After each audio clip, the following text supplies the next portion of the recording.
మీ అమ్మ చెప్పినట్టు వినఖిల్, నీకో మంచి అమ్మాయిని చూసి మేమే పెళ్లి చేస్తాం. అదేదో ఆ అమ్మాయితోనే చేయొచ్చు కదా నాన్న. ఎవరు ఏంటో తెలియకుండా ఎలా చేస్తాన్రా? ఎవరు పడితే వాళ్ళు ఈ ఇంటి కోడలుగా రావడానికి నేను ఒప్పుకోను. అఖిల్ నీ కొడుకు అమ్మ, నీ పెంపకంపై నీకు నమ్మకం లేదా?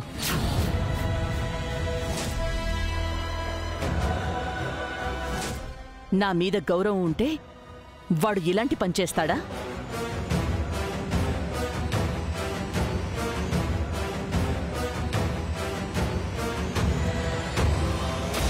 ఏం భాస్కర్, నువ్వు కూడా నా కొడుకువేగా? నువ్వెవరినైనా ఇష్టపడ్డావా? నీకు మేమేగా పెళ్లి చేశాం, వాడికి అలాగే చేస్తాం. ఆ మాత్రం ఆగలేకపోయాడా?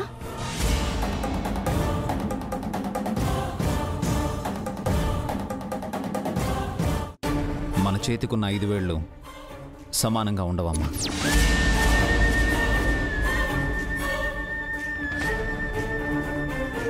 అలాంటిది మీ ముగ్గురు కొడుకులు ఒకేలా ఉండాలంటే ఎలా? ఎవరి మనస్తత్వం వాళ్ళదే.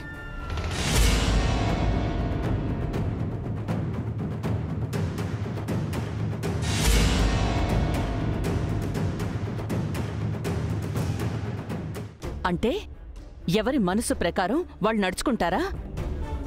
ఇక మా పెద్దరికం ఎందుకు? మిమ్మల్ని నేను ప్రశ్నించడం లేదమ్మా, అర్థం చేసుకోమని చెప్తున్నాను. నువ్వెన్నైనా చెప్పభి, ఈ ఇంట్లో లేని కొత్త సాంప్రదాయాల్ని తీసుకొస్తానంటే నేను ఒప్పుకోను. ఇది కొత్త ఉందమ్మా. ఈ ప్రపంచంలో ఎంతమంది ప్రేమించుకోవడం లేదు? వాళ్ళ పెద్దవాళ్ళు వాళ్ళ ప్రేమను అంగీకరించి ఆశీర్వదిస్తున్నారు కదా.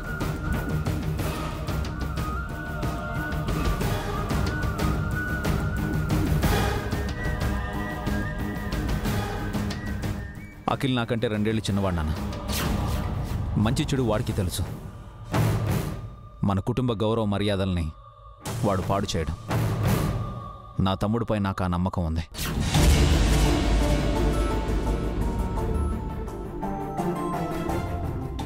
మీరు కాదు అంటే ఈ క్షణం వాడు మీ ముందు తల వంచలేదమ్మా. మీరు చెప్పిన అమ్మాయి మెళ్ళ తాళి కడతాడు, కానీ ప్రేమించిన అమ్మాయిని మర్చిపోలేక, కట్టుకున్న భార్యని ప్రేమించలేక లైఫ్ లాంగ్ బాధపడుతుంటాడు. మీ నిర్ణయం వల్ల ముగ్గురు జీవితాలు నాశనం అవుతాయి.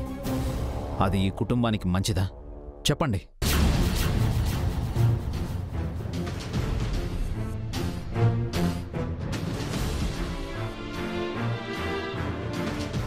అలా అని ఎవరిని పడితే వాళ్ళని ఈ ఇంటికి రానివ్వమంటావా అభి? మీరు నాన్న వెళ్ళి ఆ అమ్మాయి పెద్దవాళ్ళతో మాట్లాడండి. అంతా ఓకే అనుకుంటేనే సంబంధం ఖాయం చేయండి. వదిన చెప్పినట్టు 2 పెళ్ళిళ్ళు ఒకేసారి జరిగిపోతాయి.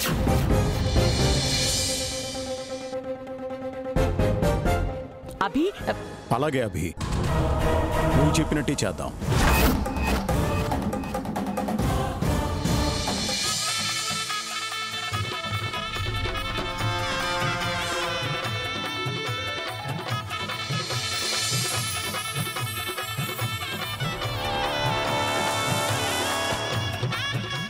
అఖిల్, నాన్న మేం కలుస్తామని తన పెద్దవాళ్లతో చెప్పు. అలాగే నాన్న. అఖిల్, ఏంటన్నయ్య?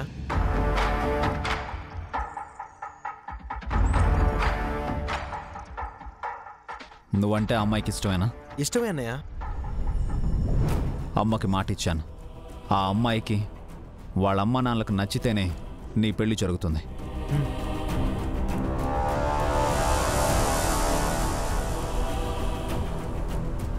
తప్పకుండా నచ్చుతారన్నయ్య. థ్యాంక్ యూ అన్నయ్య.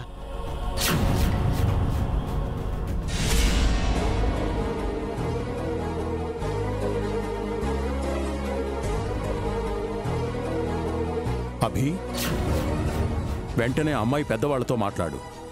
అలాగే నాన్న.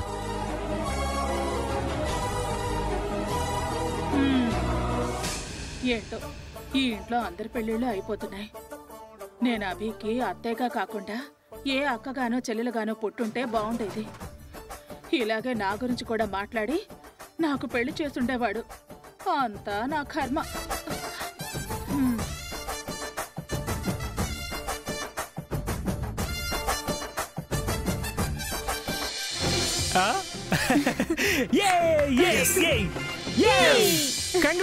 కంగ్రాట్స్ రాకిల్. Wish you happy married life మరిది గారు. థ్యాంక్స్ వదినా నన్ను సపోర్ట్ చేసినందుకు. నేను నీకు సపోర్ట్ చేయలేదేంట్రా? నాకు థ్యాంక్స్ చెప్పవా? మీరు నేను చెప్తే అత్తయ్య మావయ్య ఒప్పుకోలేదు. అభి చెప్పాడు కాబట్టి ఒప్పుకున్నారు. అభికే థ్యాంక్స్ చెప్పాలి. అభి అన్నయ్యకు థ్యాంక్స్, ఈ అన్నయ్యకు థ్యాంక్స్, నీకు థ్యాంక్స్, అమ్మ నాన్నలకు thanks.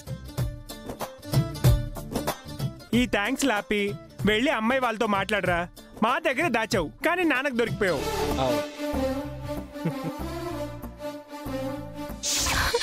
Oh my God! Is it true, Akhil? Yes Harika, మా ఇంట్లో మన పెళ్లికి కూడా గ్రీన్ సిగ్నల్ ఇచ్చేశారు. మార్నింగ్ జాగింగ్ లో కలిసాం. ఇంట్లో ఎప్పుడు చెప్పేశావు? నేను చెప్పలేదు. మన విషయం మా వాళ్ళకి ఆ దేవుడే చెప్పాలన్నావుగా, అదే నిజమైంది. అంటే మార్నింగ్ మా నాన్న మనల్ని చూశాడు. ఇంటికి వచ్చాక విషయం ఏంటని అడిగాడు. మొత్తం చెప్పేశాను. ఏమన్నారు? ముందు అమ్మ నాన్న ఒప్పుకోలేదు. అభి అన్నయ్య ఒప్పించాడు. మీ అన్నయ్యకి ఇంట్లో అంత వాల్యూ ఉందా? అన్నయ్య అంటే అమ్మ నాన్నలతో సహా అందరికీ గౌరవం. తను ఎక్కువ మాట్లాడు గాని ఏం మాట్లాడినా ఒప్పిస్తాడు.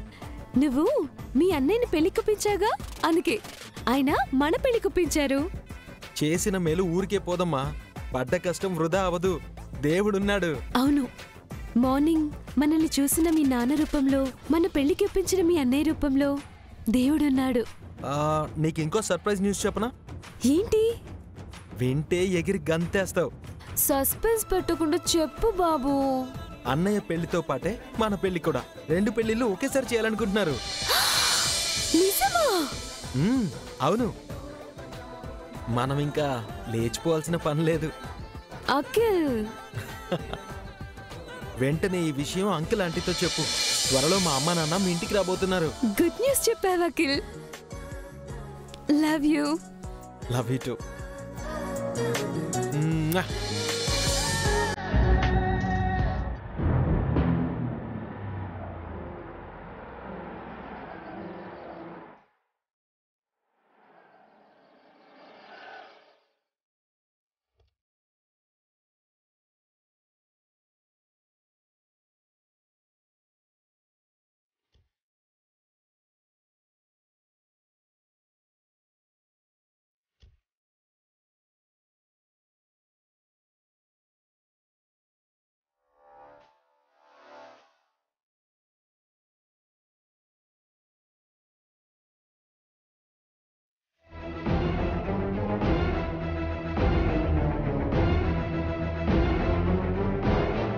బాగున్నారా అంకుల్?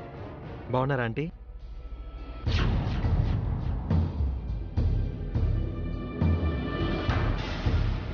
హారిక, నేను తర్వాత కాల్ చేస్తాను.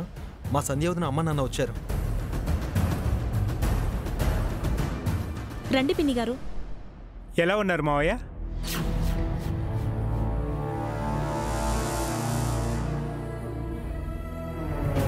అదిగోండి పిల్లలు అక్కడున్నారు, పదండి.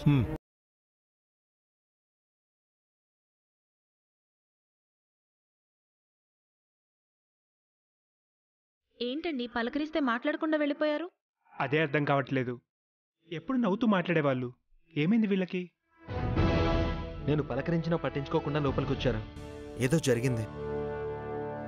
వెళ్ళి అమ్మ వాళ్ళకి చెప్పు పావని. అలాగేనండి.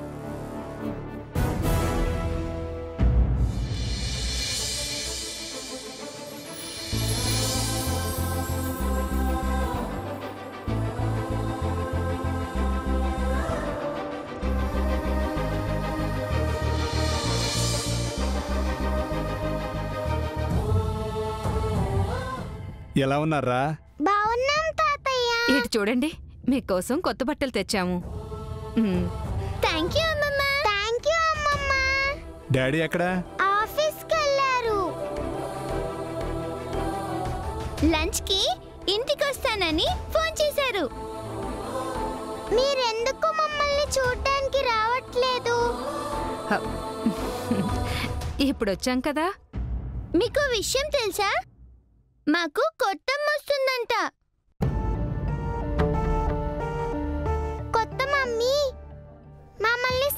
చూసుకోదంట, కొడుతుందంట.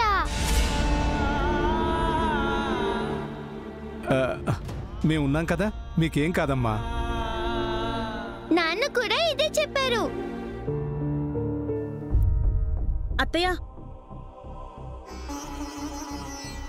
అత్తయ్య, ఏంటి? అభి వాళ్ళ అత్త మామలు, అదే సంధ్య వాళ్ళ అమ్మ నాన్నలు వచ్చారు. వాళ్ళు ఇప్పుడెందుకు వచ్చారు? రేపు పిల్లలు పుట్టినరోజు కదా పిన్ని, అందుకే వచ్చుంటారు.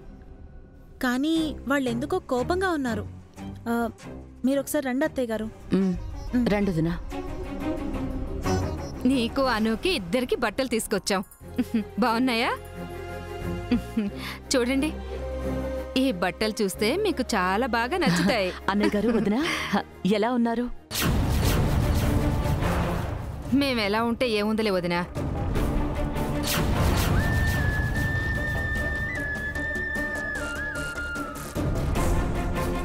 అదేంటదినా అలా అనేశారు? ఇంకేమనాలో ఏమీ అర్థం కావట్లేదు. వస్తున్నట్టు ముందుగా ఫోన్ చేయలేదు. పిల్లల పుట్టినరోజని కొత్త బట్టలు తీసుకొచ్చాం. పిల్లల్ని చూసాం. అల్లుడు గారు వచ్చాక చూసి వెళ్ళిపోతాం. ఏంటి బావగారు, వచ్చి రాగానే వేడివేడిగా ఉన్నారు? ఏమైంది? ఏముంది, మా అమ్మాయి పోయింది, తనతోనే మర్యాదలు పోయాయి. మీతో ఎప్పుడైనా అలా ప్రవర్తించామా అన్నయ్య గారు? సంజయ్ ఇంట్లో అడుగు పెట్టినప్పటి నుంచి గౌరవిస్తూనే ఉన్నాం కదా. ఆ మాటే అంటున్నాం వదినా. ఇప్పుడు మా సంధ్య లేదు కాబట్టి ఆ గౌరవం కూడా లేదు అంటున్నాము. ఏంటమ్మా, మనుషులున్నప్పుడు ఒకలా, లేనప్పుడు ఒకలా ప్రవర్తించావా? మాకు మా సుమంగళి ఎంతో, నువ్వు అంతేనమ్మా. నిన్ను తోడబుట్టిన చెల్లెలుగానే చూశాను కదా. మరి అభికి మళ్ళీ పెళ్లి చేస్తున్నట్టు మాకెందుకు చెప్పలేదు బావగారు? కనీసం నిశ్చితార్థం చేసుకునేటప్పుడైనా చెప్పాలనిపించలేదా మీకు?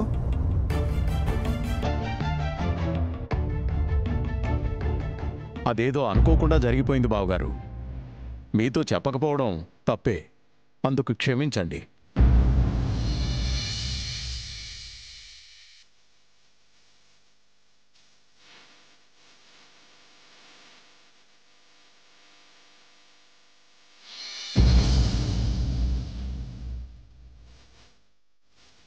అయ్యో బావగారు, మీరు మమ్మల్ని క్షమాపణ అడగటం ఏంటి? మిమ్మల్ని తప్పు పట్టాలని మేమిక్కడికి రాలేదన్నయ్య గారు. ఏదో మాకు చెప్పలేదని చిన్న బాధ అంతే. చెప్పకపోవడం తప్పేనమ్మా, కానీ తెలిసి రాకపోవడం మీ తప్పు కాదా? మేం పిలిస్తేనే వస్తారా? అభి నా కొడుకైతే మీకు అల్లుడు. తన సంతోషం కోసం, ఈ పిల్లల కోసం చేస్తున్న కార్యం మీ ఇంటి కార్యం కాదా? అదే మాట బావగారు. మీరు మమ్మల్ని వియంకులుగాను, అభి అత్తమామలుగాను చూశారు. కానీ అభి మమ్మల్ని అమ్మా నాన్నల్లా చూశాడు. అభి పిల్లలు సంతోషంగా ఉంటారంటే మేం మాత్రం కాదంటామా? ఇక్కడేం జరుగుతుందో ప్రతి విషయం అభి మాతో చెప్పాడు. పెళ్లి సంబంధం అనుకున్నప్పటి నుంచి నిశ్చితార్థం వరకు అభి మాతో అన్ని విషయాలు చెప్పాడు. అభి మాకిచ్చిన గౌరవం అటువంటిది.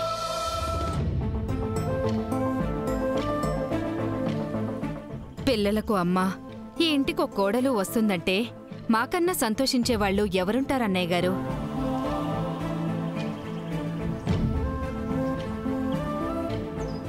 అభి మాకు అల్లుడు కాదు బావగారు, కొడుకు. మమ్మల్ని బాగా చూసుకుంటాడు. అంత మంచి పెంపకం మీది. అంత గొప్ప సంస్కారాన్ని పిల్లలకి నేర్పినందుకు మీకు చేతులెత్తి మేం జోడించాలి.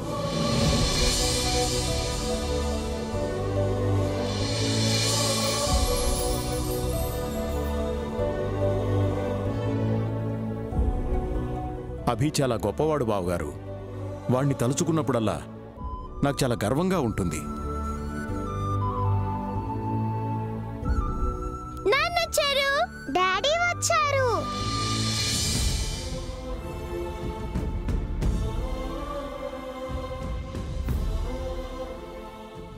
మావయ్య, అత్తయ్య ఎప్పుడు వచ్చారు? ఇప్పుడే వచ్చాం బాబు. నాన్న, తాతయ్య అమ్మమ్మలు మాకు కొత్త బట్టలు తెచ్చారు. నీకు కూడా తెచ్చా నాన్న. భోంచేశారా? నువ్వు వచ్చాక కలిసి తిందామని వెయిట్ చేస్తున్నా. 5 మినిట్స్లో ఫ్రెష్ అయ్యి వస్తాను. మీరు మాట్లాడుతూ ఉండండి.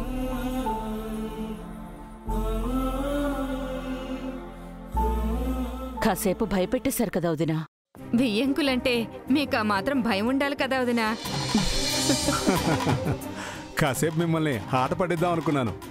బావగారేమో ఎమోషనల్ అయిపోయి క్షమాపణలు అవి ఇవి అని చెప్పేస్తున్నారు. మేము భయపడక తప్పలేదు.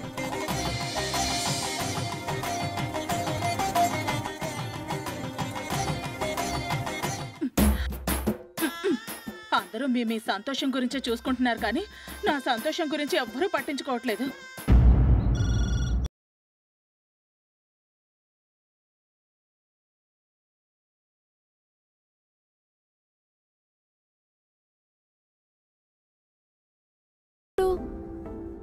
ఇప్పుడేనా?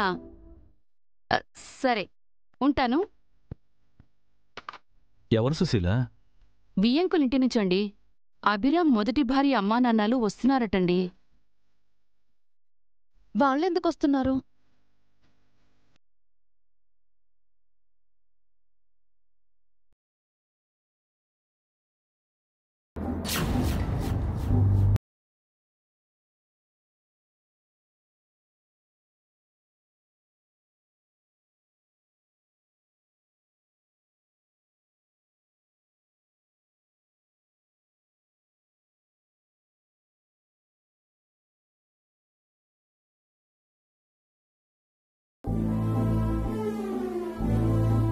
నేనేవైనా అంగట్లో బొమ్మనా? అలా కాదమ్మా, పెద్దింటి పెళ్ళంటే ఇలాగే ఉంటుంది. వచ్చేవాళ్ళు నిశ్చితార్థం అప్పుడే రావచ్చు కదా. రోజుకొకరు ఎందుకు రావాలి? ఇప్పుడు వస్తే నీకేంటి నష్టం? వాళ్ళు నిన్ను చూస్తే నీ అందం ఏమీ తరిగిపోదు.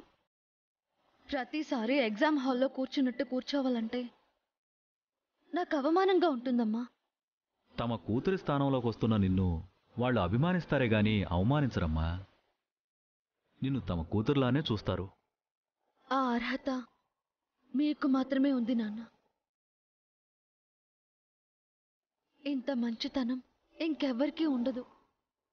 అందరూ మంచివాళ్లే వసు. కాకపోతే కొందరి మంచితనం మనకి తెలుస్తుంది, కొందరి గురించి మనకి తెలియదు అంతే. పద రెడీ అవుదు గాని. మళ్ళీ రెడీ అవ్వడం ఏంటి? మరి ఇలానే ఉంటావా? ఇలా ఉంటే ఏమైంది? ఏమండి మీరేనే చెప్పండి.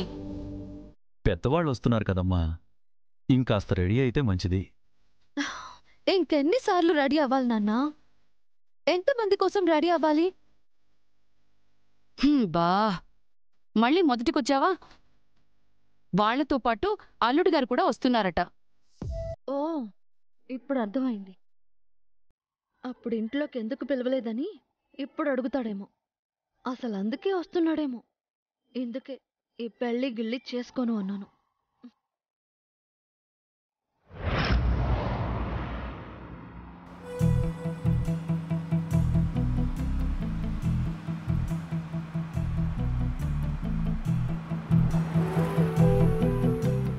చూడబి, పిల్లల కోసమే నువ్వు పెళ్లి చేసుకుంటున్నావని మాకు తెలుసు.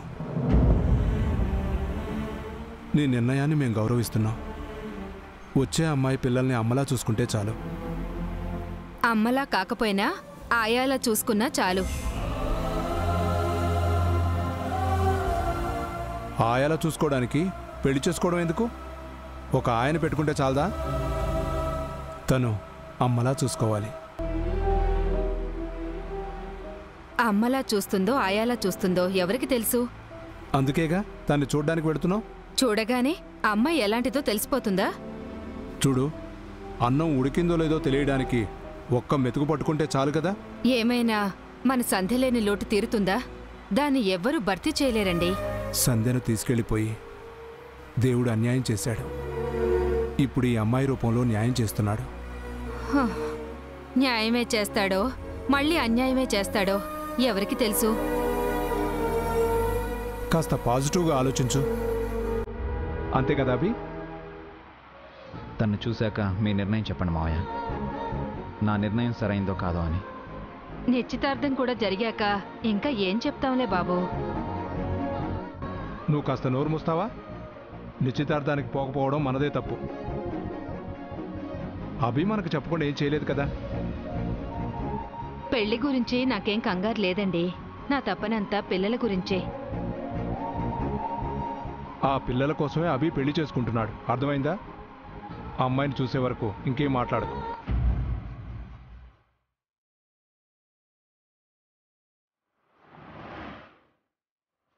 వాళ్ళు వచ్చేస్తారు, త్వరగా రెడీ అవ్వాలి. పదా. నాకిష్టం లేదన్నా బలవంతం చేస్తారేంటి? ప్రతిసారి నీతో ఇదే గొడవ.